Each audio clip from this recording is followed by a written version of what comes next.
Danny Jacobs. What makes him dangerous? What makes him slightly better than Gennady Golovkin? I wanted to say slightly better than Gennady Golovkin. What he From a does fight have, fan's perspective. from the fight's perspective, I think that he had a great amateur career. He's got great size for a middleweight. Very good boxer.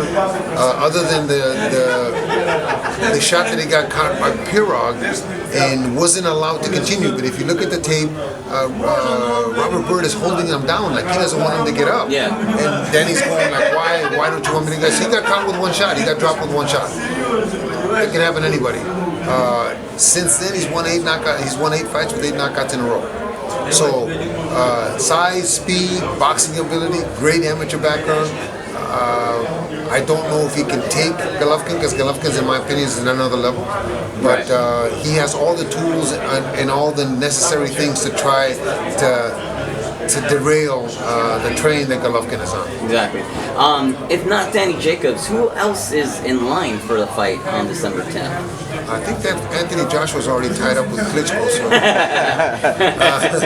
But you know, lucky for me, like I said, I get in the gym and I start training the guy for whomever they tell me that we're going to fight. I don't know. It's up to Tom Loeffler and the Herman brothers as managers to come up with somebody, because we do have a December 10th date. Hopefully it's Danny Jacobs. Hopefully we don't get to the point where it gets so far into the date that they don't have enough time to promote it.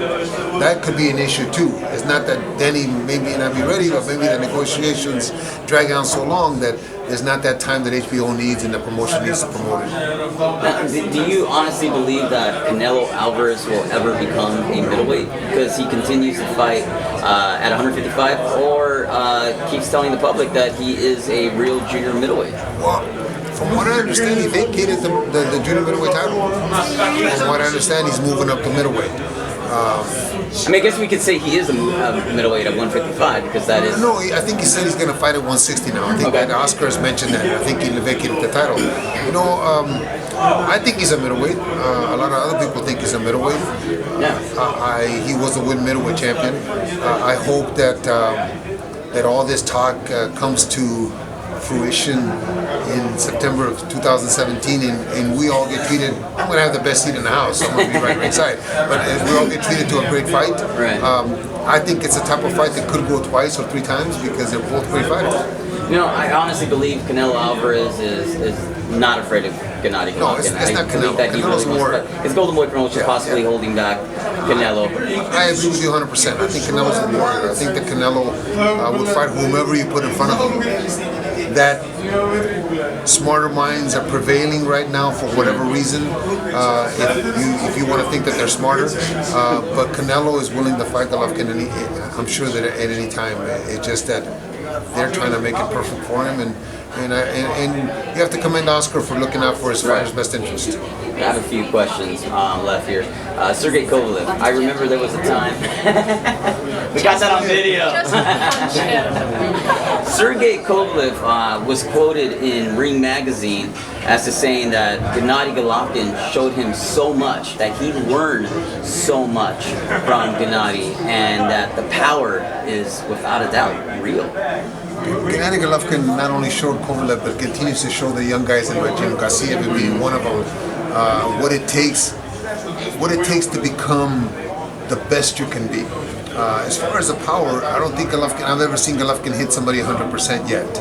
And I said that a couple years back, and people scoffed at it, but I'm telling you, he is unbelievably strong, and he hits unbelievably hard. And he doesn't unfortunately for him, he hasn't had to display that. Unfortunately for us, we haven't seen it. But he does hit extremely hard, but in the gym, he's not a abusive kind of guy to his sparring partners or anybody that's working with him. But he'll make you pay and make you understand why he made you pay, and that's why Sergey is talking about that. But they helped each other, and Sergey benefited from it. That's why he's such a great fighter today, because he did take some of those lessons and has implemented them in his career. Would you say that Gennady Golovkin is by far your best fighter ever? 9 months after I got him, I sent an email to Robert Morales, who I went to high school with, who was a scribe. And I told him that I had the best fighter I've ever trained with right now in my gym after 9 months. Better than anybody I've ever trained. Robert made the comment back. He said, "But you trained Terry Norris." I said, "I'm telling you, this guy right now is better than any fighter I've ever trained with." Got enough. I just have a question. You were saying that Gennady's coming into camp on Wednesday. Yeah. But also, his next fight is kind of up in the air. So is it just kind of conditioning? Like what is?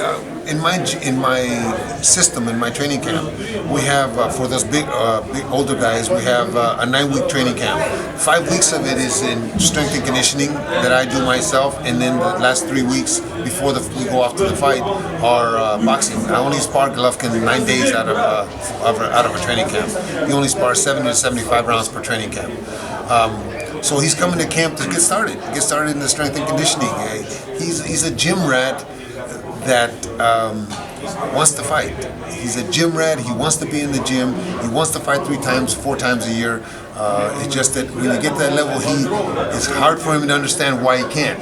A lot of times we understand because there's date conflicts, there's opponent conflicts, all that. But he wants to fight. Is that frustrating for you, just not being able to game plan for a certain type of style or anything like that? No, because the first part of it is, like I said, strength and conditioning. So I'm sure we'll have a fight 4 weeks before the fight.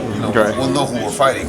So at that point, we start bringing sparring partners in. At that point, we start formulating the plan, what it is that we want to practice, what we're going to work on.